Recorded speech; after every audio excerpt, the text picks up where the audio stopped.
มาน้องน้ำฝน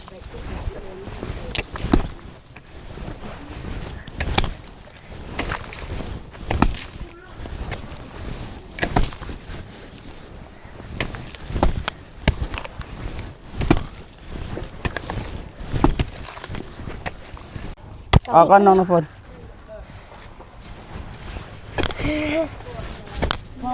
ทักดอก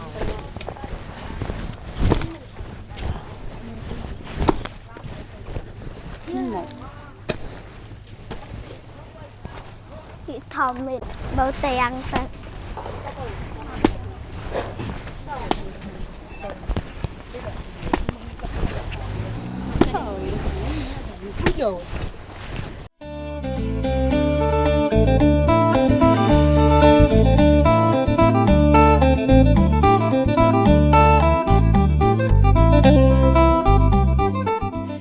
โอเคพ่อพี่น้องเนาะตอนนี้เบาเจ็บก็ยืนอยู่ที่บ้านทุ่งไว้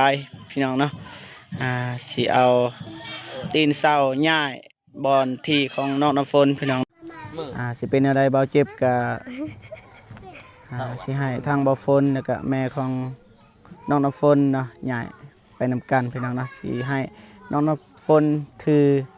โทรศัพท์หรือว่าจับกล้องให้เบาเจ็บพี่น้องเนาะประมาณนี้นะไม่แต่ว่าไปเบิ่งไปชมนำกันเลยพี่น้องเนาะไปบาทนี่สบายดีเด้อสบายดีสบายดีเด้อเบาเจ็บสบายดีเด้อเบาฝนสบายดีเด้อผู้ใหญ่ใจบุญหรือ FC ฟังไทยฟังลาวเลืออยู่ในต่างประเทศเลืออยู่ในบ้านเฮาก็ขอสวัสดีสบายดีบุญสุขสุขคนเด้อพร้อมบ่ง่ายอันนี้พร้อมแบกบ่มันหนักเกินน้องเพิ่นบ่ได้จับกล้องได้บ่จับกล้องอายได้จังหน่อยเด้อเพราะว่าเฮาสิง่ายเอาไม้เส้นบ่ตัวนี้บ่ทางนี้นี่ผู้เดียวทางนั้นนี่เพราะว่า3คนพอดีเลย3คนยานบ่ไหวไหวเฮาหนักกว่านี้อีกยานยังบ่เจ็บกามใหญ่เด้ไปเบิ่งเส้นน้องนี่นะน้องหานก็บ่อยู่พี่น้องเนาะบ่ขล่ำติไปไว้อยู่ที่ขล่ำบ่บ่เยอะดังพี่สบายจ้ะอย่างว่าทานเพื่อแม่นถามเพื่ออันนี้ไม่เซ็นไม่เส้นน้อยนะ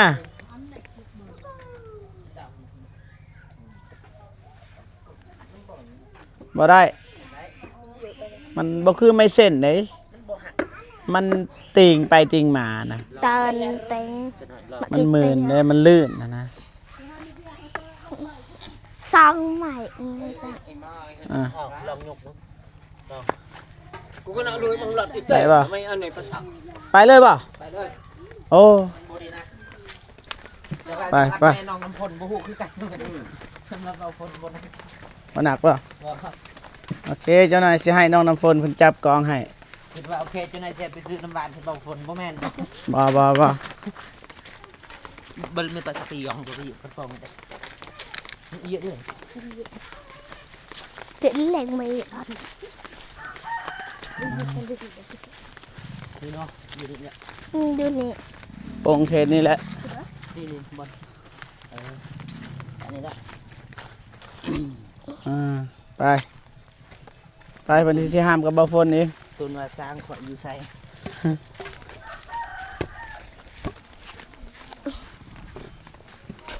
เก้าเที่ยวเก้าเสาเลยเอาช่องเสาเลยว่าเดียว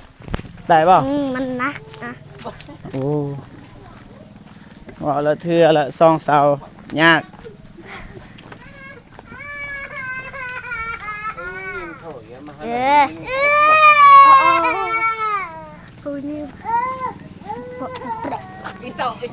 มาเสียนั่นเองบ่ฝน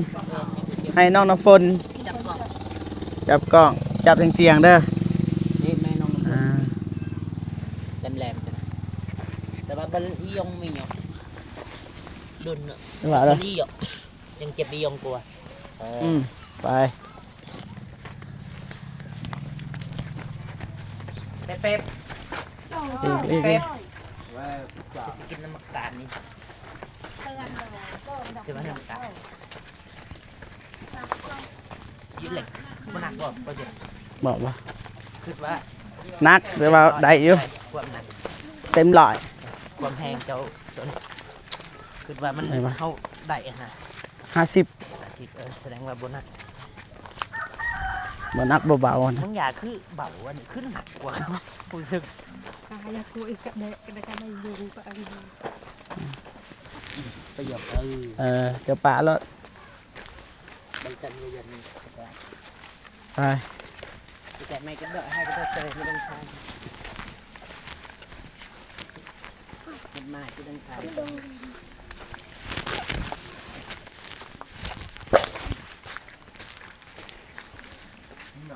มาแล้วทั้งใดก็หลั่นมาฟังรถถึงยังหลั่น รถ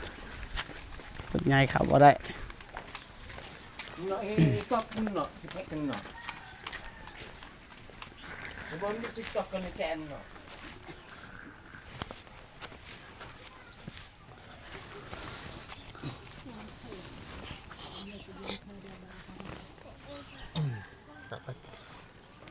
ก็สิจำเริ่ม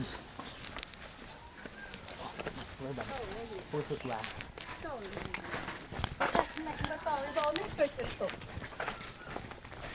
Đặt thỉnh những gọn vỏ.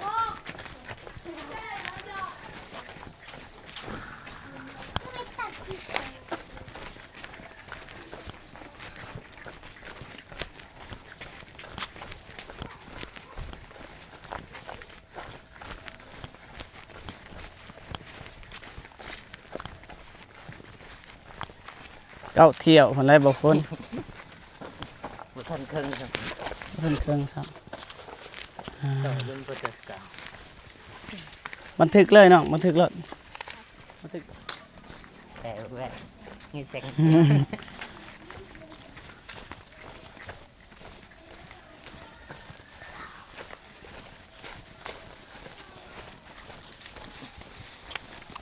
หยุดอยู่หันก็ได้เนาะ Pinigyan ko ba ni Kai? บันทึกแล้ว แย่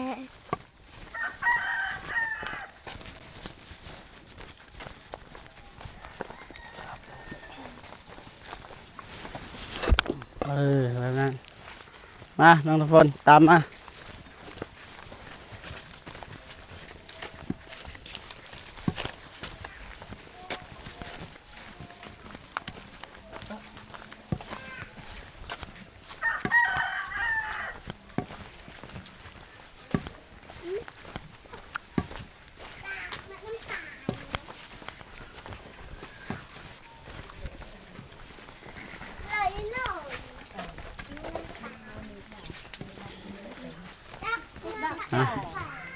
เกือบแล้ว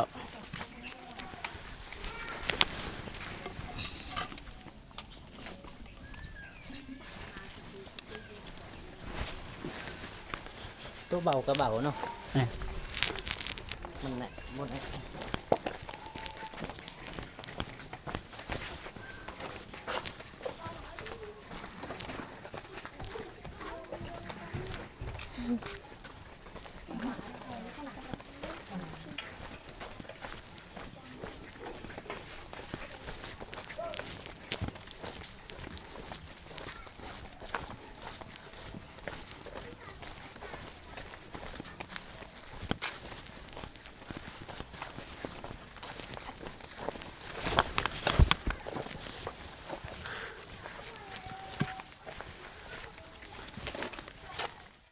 มา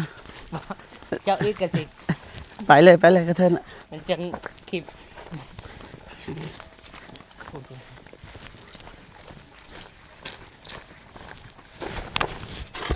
นี่โอ้ผักกันบ่เมื่อยบ่เมื่อยบ่ บ่เมื่อย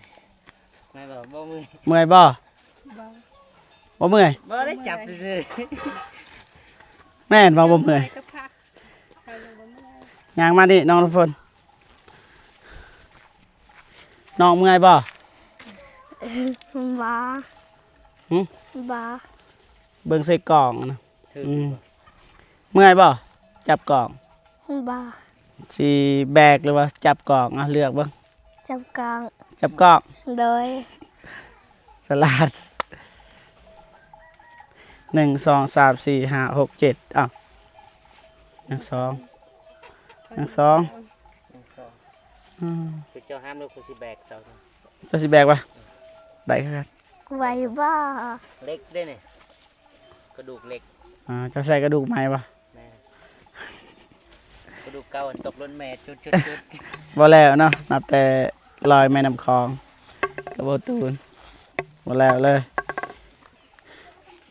บอกแล้วมันพอ เมื่อยปะบ่ฝนเมื่อยปะ บอกกันนะ คือว่าเมื่อยเลยสิไปติดหนี่น้ำหวาน กินบ่น้ำหวาน โดย กิน โดย ไปยืมให้อายเนี่ย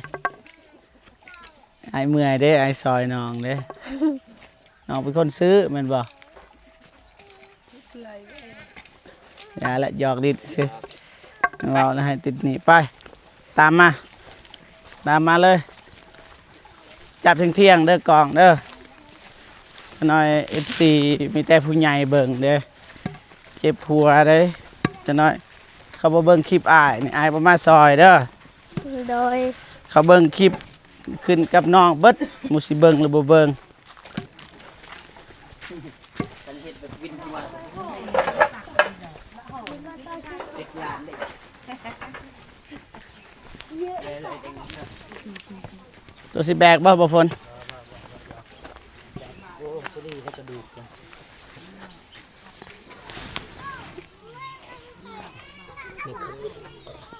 เอีย ว้ายมันคือไม่เลยกล่องนี่ ไปสู้ คนสู้ชีวิตกระเวนโลกลักน้องเล่นเจ็บ หนัก อาจจะได้เบน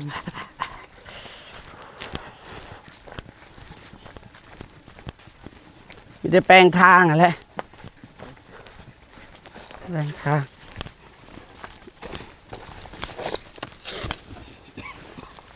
แปลงทางไปอย่างหนึ่งพี่น้องเอ้ยอย่างหนึ่งไปมาฝ่าหยุดให้มันแล้วเลยจะหน่อยกับไอเตียงเรามาพี่น้องเอ้ยจะหน่อยไอเตียงเรามาพี่แล้วมาส่งเสาแต่ว่าเขาคนอันนี้มันก็บ่แล้วเถื่อซอยๆกัน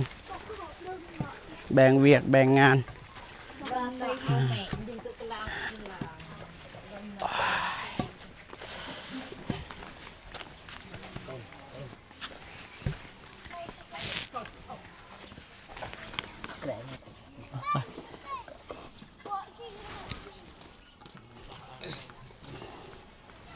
ไปเที่ยวสุดท้ายพี่น้องเอ้ย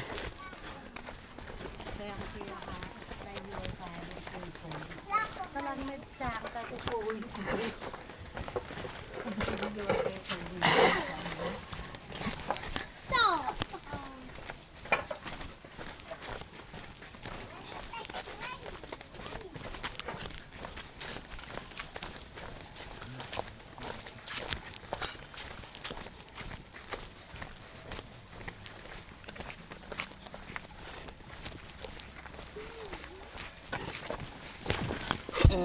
เออ ลัดเลยมัน นี่ครบบาทนี่ตามจำนวน มาตูนลีลามาตูน มาทางนี้น้องฝนมาบอลมืดๆดิหอดอะไรไปใส่บ่ฝนเบิ่งใส่กล้องเนาะจังนั้นมันบ่ตรงเวลาถ่ายมาให้เบิ่งอายเด้อเบิ่งใส่โทรศัพท์เลยมือหน้าบางทีมีอยู่อายอนงบ่ตูนยังไผก็แล้วแต่นะให้มาถ่ายนะมาให้เบิ่งหน้า เวลาจับกล้องมาให้เบิ่งหน้าอ้ายให้เบิ่งในกล้องว่าถูกหรือบ่ตรงหรือบ่ซื่ออยู่บ่โอเคพ่อพี่น้องเนาะคนตีนเสาให้น้องฝนพี่น้องเนาะกับบ่ฝนแล้วก็แม่น้อง บ่แม่นกับเบาฝนแม่นแหละแล้วก็กับแม่น้องน้ำฝนแล้วก็น้องน้ำฝนจับกล้องพี่น้องอ่ามาดิหนาวบ่น้องน้ำฝน บ่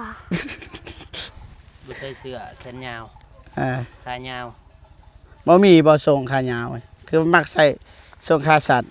บ่มี เอาบัดเครื่องเบาฝนกับบ่เจ็บมาให้มันแล้วบ่มีบ่ส่ง บ่ จะเสื้อบ่ โดย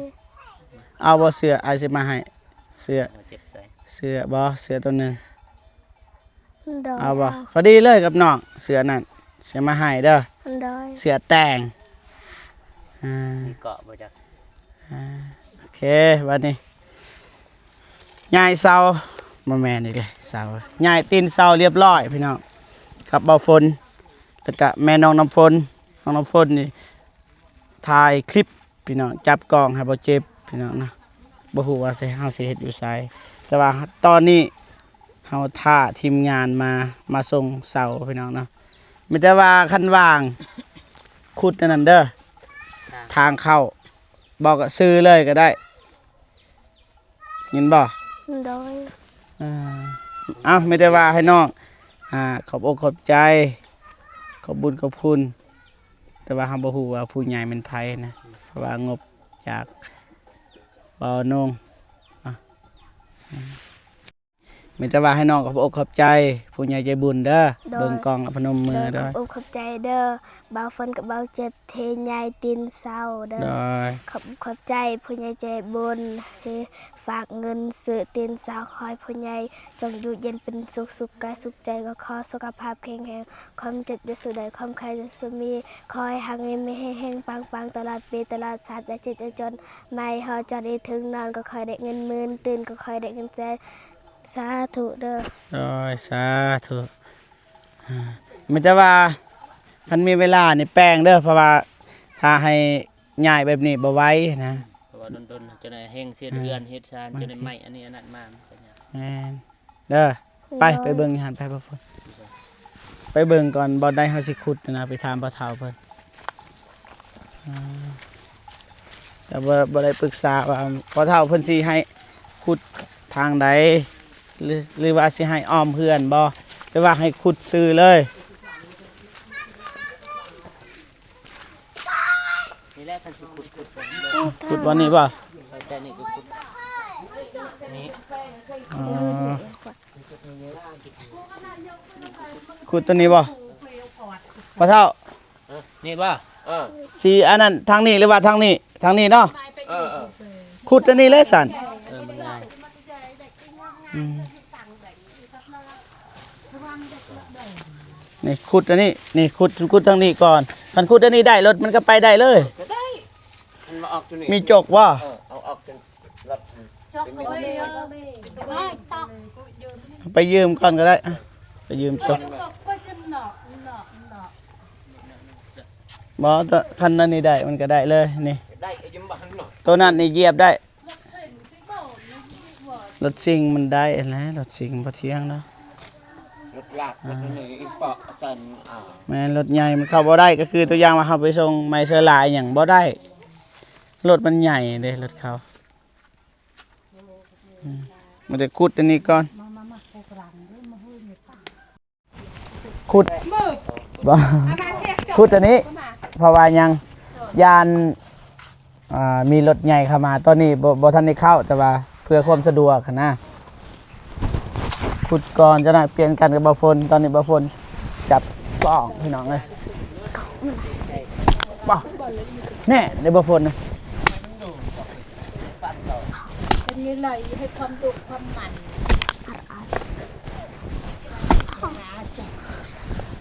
ขุดซ้ำได้พ่อเฒ่าขุดซ้ำนี่ป่ะขุดซ้ำได้ก็ได้นะเขามีกำลังซ้ำได้ขุดออกมาหนึ่งก่อน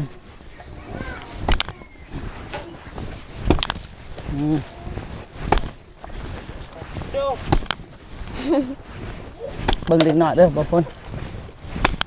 เล็กน้อยแกะเสื้อผ้าบอกว่ามีระเบิด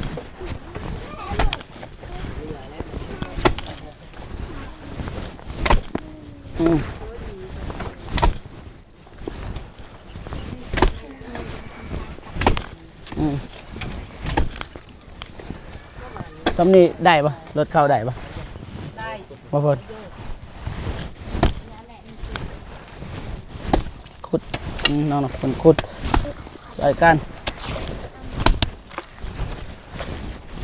เพื่อนน้องคนนี่คนอื่นนี่อายบ่ขุดเด้อ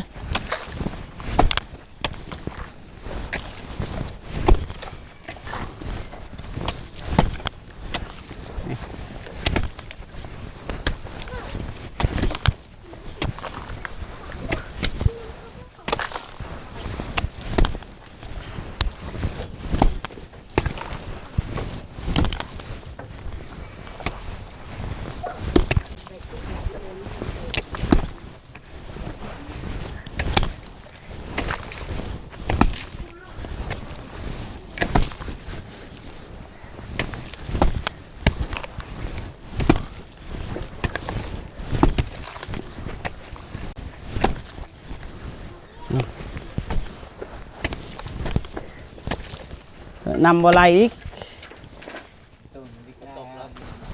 ก็ยามนี้มันบ่ตกเนาะ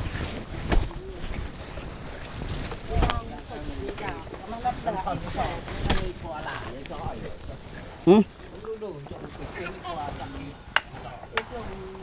ได้แล้ว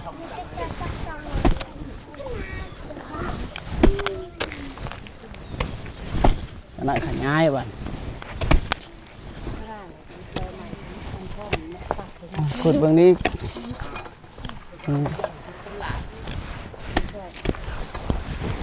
อมโอ้เสียดายเด้กาแฟไปปลูกนะทุกคน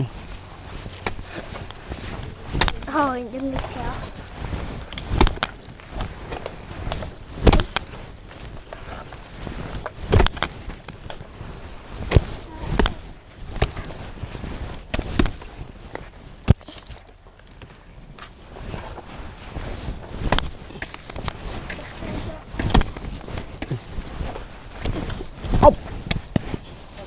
เดี๋ยวเขาแบบนี้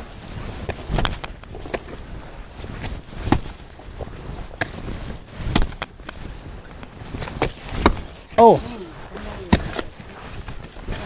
ปาโถ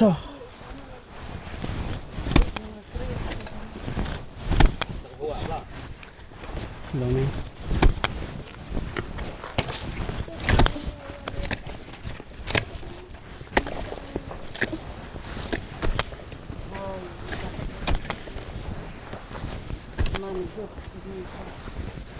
ต้องน้ำฝนบ่มีรถใหญ่หรอก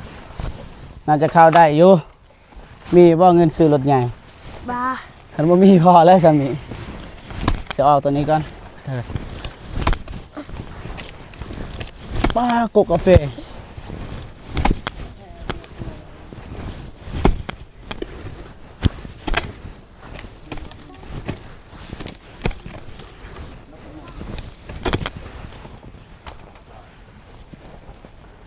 ไป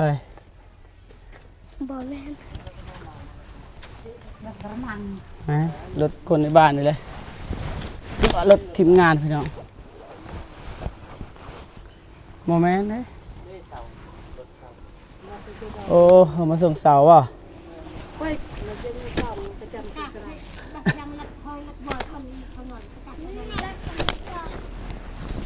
ได้บ้านหนักเขาอยู่แบบ วู้วู้ กันก็ไม่ได้หลับเลย วู้ ก็ไปในห้องนอนละ ไปนี่อันนี้ไปน้ำเลย เอาคุณขึ้นมาได้เนาะ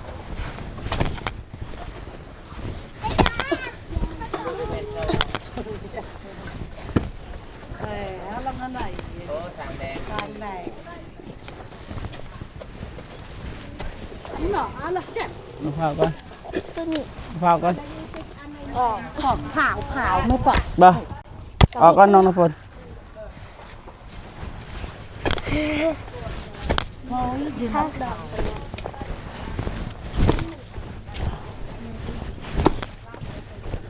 นี่ไหนที่ทำไม่ได้ เข้าหน้ามาเลย กดบ่ได้เด้มันบ่ฝนนะเข้า นี่เนาะน่าจะได้พอดีเลยขุดแล้วรถมาปั๊บ กดจะน้อยลงเก็บ อ่ะนี่บ่ นี่ต้นนี่ โอเคเห็นอยู่ เวลาเขาหักบนน้องฝุ่น จะได้เอื้อนได้กวนแล้วเว้ยไม่กวน สวัสดีไอ้ โอ้ยสบายดีสบายดี ทีมงานเด้ ไร ทีมงานเด้ งานไหน ทีมงานเท่านี่แหละ จังว่าเบาหนุ่มเลย แม่นไอ้นงประทันหมาบ่ คันใดเอาหน้าเข้าไปเลยมันจังไงบอลแล้วแต่ซูเปอร์ทันตักลังไปหน้าก็ได้เกี่ยวอยู่ในแน่ไอ้ซูเปอร์มันจะได้ออกมือยังไงเจ็บโน้บ่เห็นเลยแต่มันยาอยากดูนี่เดี๋ยวมันโอ้คันทอยมันยากถอยต้องไปหน้า ให้เราไปน่ะ เราถอยจะได้คือว่าเจ็บ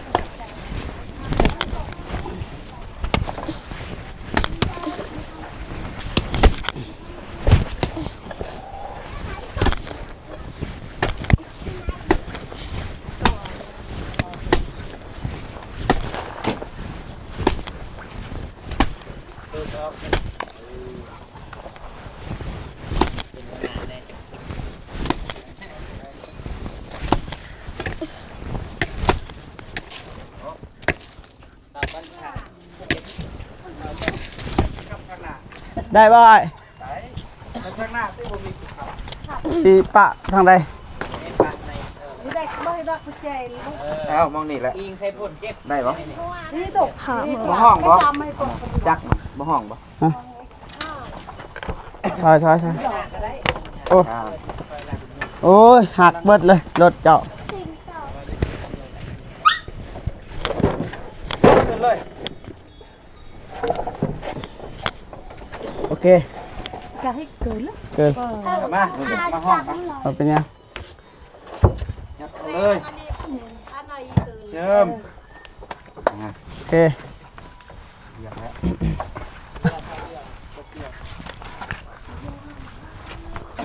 ลมอยู่บ่ อันนั้นเอื้อยพุ่นออกเลยนี่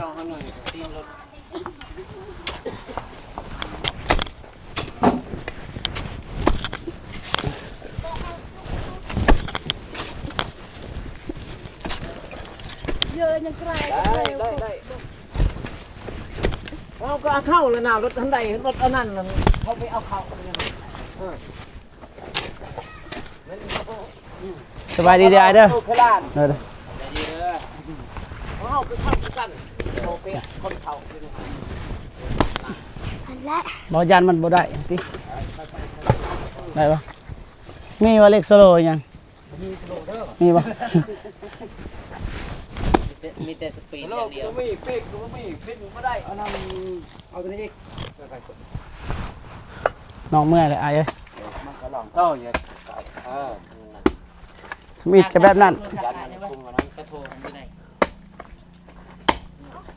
อยู่ในพุ่นโทรศัพท์ ก็ต้องรักษาบ่ ทีมงานมาท่านมาครับพี่น้องเอ้ย เรามาซิมาบ่หรือว่าเราให้เฮามาหับดูจัก พอปะ ก็ทบอกให้เพิ่น เด้อบ่ ฮอลงก่อนฮอลง เอาลงก็ได้ทีมงานเอาลงได้ว่าสำนีอ้าย ได้แล้วไล่ขั้นมันเอา ตัวนั้นนี่ห้ามตามเด้อกดกาแฟ พวกลูกปลานทันใดล่องหันจักเท่าใดขั้นเลย โดยเลย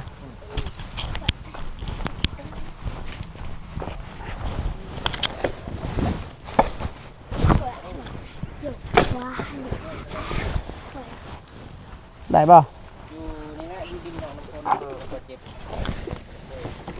กำลังจะเอาเสาลงพอใช้เลย เเขาได้นี่คนนั้นยังกระดานเลยแล้วทุกคน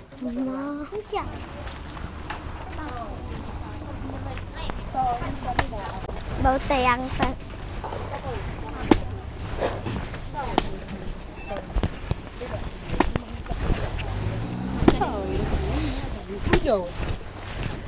โอเคพ่อพี่น้องเนาะ